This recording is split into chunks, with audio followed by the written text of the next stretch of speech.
Como Vivendo em Casa, nós vamos começar uma nova série tratando das hashtags ele sim, ele não.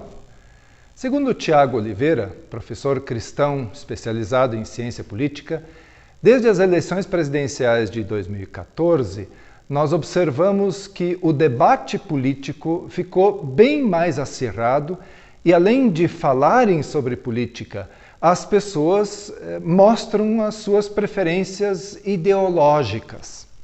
E se antes religião e política eram duas coisas que no Brasil não se misturavam, hoje existe até uma bancada de políticos que quer nos representar no Congresso Nacional.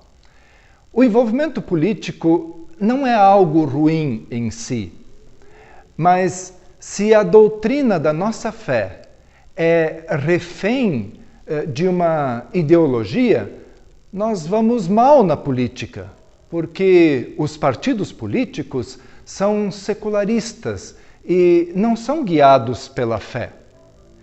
Sim, para o liberalismo, a salvação se dá pela liberdade. O socialismo vai eleger o Estado como seu Messias e o nacionalismo coloca o povo como salvador de si mesmo. Qualquer dessas propostas está falida, pelo simples fato de tentar salvar a humanidade sem definir corretamente quem é o Salvador. E muitos cristãos não se dão conta do quanto idolatram determinado político, ou também um partido, ou uma ideologia. Se a esperança do cristão for depositada em qualquer outra coisa que não seja Jesus, infelizmente, já foi envenenado pelo materialismo. Então, essa esperança que é vã deve ser chamada pelo nome de verdade, que é idolatria. Em tempos de crise, muitos pendem para um lado ou para o outro, querendo ver o Brasil sair do atoleiro em que se encontra, e que já faz um bom tempo. Não é problema querer mudar essa situação, mas a relativização do Evangelho de Jesus, por conta das ideologias de esquerda ou de direita, faz mal aos próprios cristãos e deixa ainda mais receoso aqueles que não estão ligados a uma igreja. Tome muito cuidado antes de sair por aí dizendo que um político ou um partido X te representa. Se assegure de que você está usando os óculos certos, os que têm as lentes do Evangelho de Cristo. E mais, Jesus sofreu por não ser igual ao típico político ou religioso da sua época. Daí a multidão gritou, ele sim, para Barrabás, e ele não, para Jesus. Assim, estamos escolhendo a nós mesmos. Estamos gritando, solta a mentira, solta a maldade, em vez de Jesus Cristo. Há poucas semanas atrás, nós falamos sobre a farsa do julgamento de Jesus. Claro que aquele espetáculo já tinha sido predito, mas a pressão política estava bem evidente naquele tribunal público. E a multidão, enlouquecida, julgou Jesus sob uma pressão imposta por uma espécie de mídia da época. Passados agora mais de 2 milênios, nós vemos essa mídia numa impressionante atuação, formando opinião e abrindo sessões de julgamento, patrocinando verdadeiros espetáculos públicos, com a sentença popular já definida. A comunicação de hoje está restrita a algumas fontes tradicionais, tipo Globo e Record, e outras que nem são formalmente empresas de comunicação, tipo Google e Facebook. Mas em todos os casos, nós estamos diante de conglomerados que concentram mercados e que manipulam informações. Isso sob o pretexto do dever de defender defender a verdadeira vontade do povo, ou a vontade do verdadeiro povo. Pré-julgamentos, nesse empenho de serem contra as injustiças e impunidades, acabam tendo um efeito reverso, já que cada julgador dá a sua sentença, com grande chance de cometer uma injustiça. A gente poderia chamar isso de efeito Barrabás. E essa injustiça vai se voltar contra todos. Além disso, existem muitos tribunos. Tribunos eram esses antigos defensores dos direitos do povo. Mas nós temos muitos tribunos que são fracos e analisam as causas com indiferença, com ódio, com superficialidade. Prova disso é que gente confusa acabou julgando e condenando Jesus em favor de um criminoso. Um amigo chamado Timóteo Carriker, escritor naturalizado brasileiro, diz que no Evangelho de Lucas, Jesus é o filho honrado de Deus. Daí, numa grande ironia, os líderes e a multidão gritam a favor de Barrabás, que é um criminoso. E gritam o quê? Eles continuavam a gritar: crucifique-o, crucifique-o. É o que diz lá no Evangelho de Lucas. Antes da crucificação, ainda aparece alguém que experimenta algo cheio de significado. É o inocente Simão, que por acaso estava no lugar errado na hora errada. Ou, de repente, a gente poderia dizer, no lugar certo, na hora certa. Barrabás, um criminoso evidentemente culpado, foi livrado da crucificação. Simão, um inocente, foi obrigado a carregar a cruz de Jesus. E não vamos ser românticos. Ninguém carrega uma cruz voluntariamente. Simão foi obrigado e não se negou. O apóstolo Paulo diz: porque somos dominados pelo amor que Cristo tem por nós. O amor de Cristo nos constrange, pois reconhecemos que um homem, Jesus Cristo, morreu por todos. O que quer dizer que todos tomam parte na sua morte.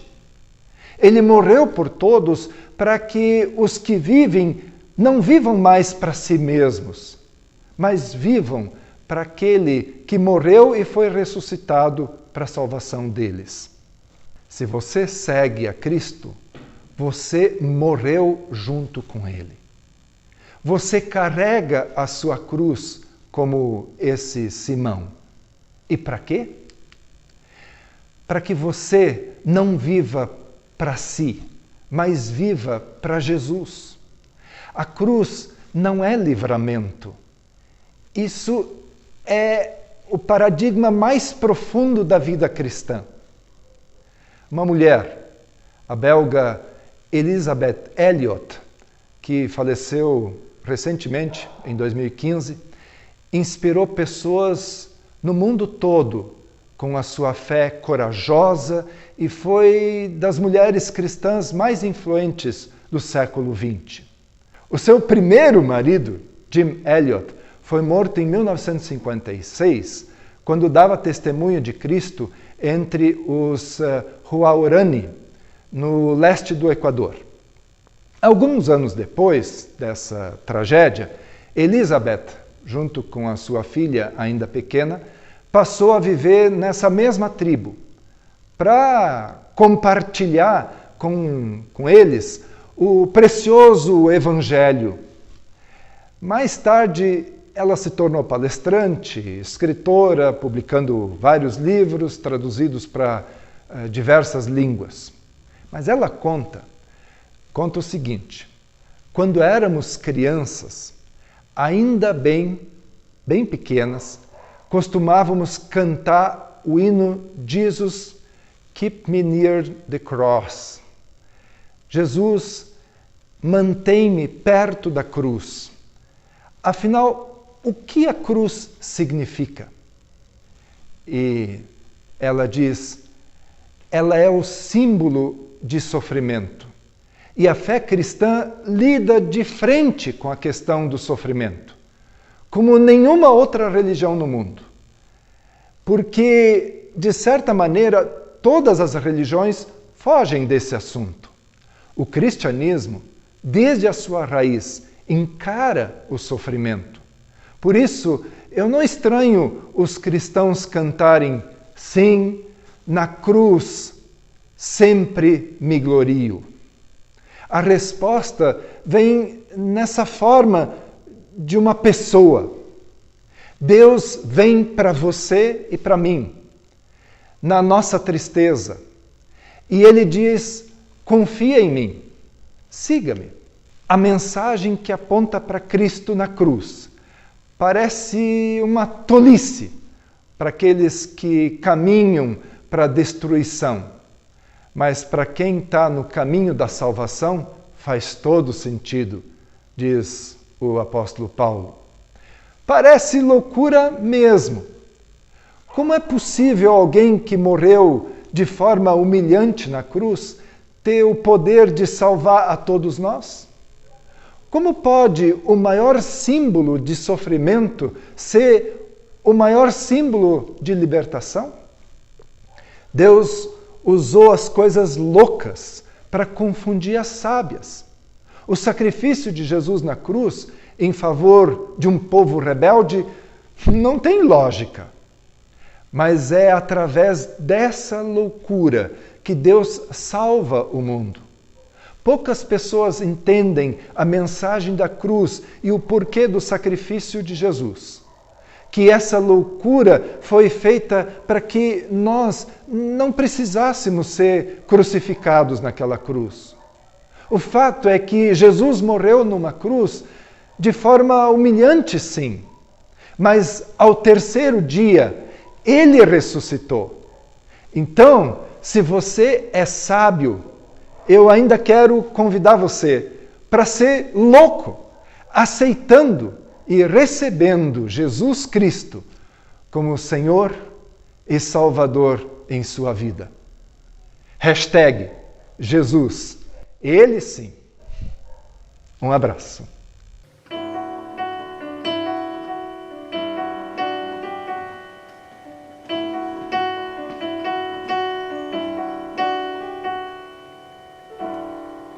Ele não tinha qualquer beleza ou majestade para nos atrair.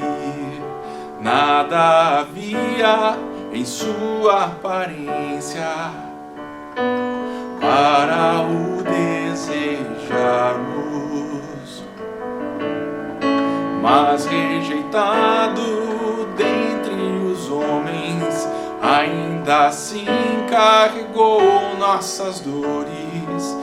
O seu castigo nos traz paz e a esperança não se esvai. A oferta pela culpa Ele ofereceu para satisfazer o Criador. Ele morreu para que a sua luz em nós pudesse brilhar. O Filho do amor se entregou em nosso lugar.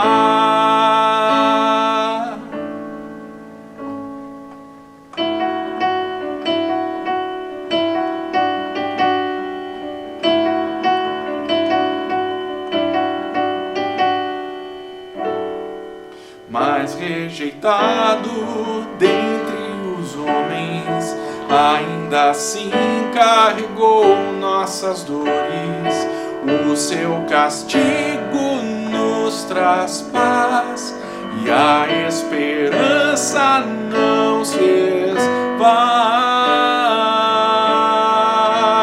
A oferta pela culpa Ele ofereceu para satisfazer o Criador. Ele morreu para que a sua luz em nós pudesse brilhar. O Filho do amor se entregou em nosso lugar. És o Cordeiro que pelos nossos pecados foi esmagado, sem dizer uma só palavra, se entregou aos cravos, derramou sua vida até a morte, provando a ira amarga, pra nos dar sua doce graça e nos fazer viver.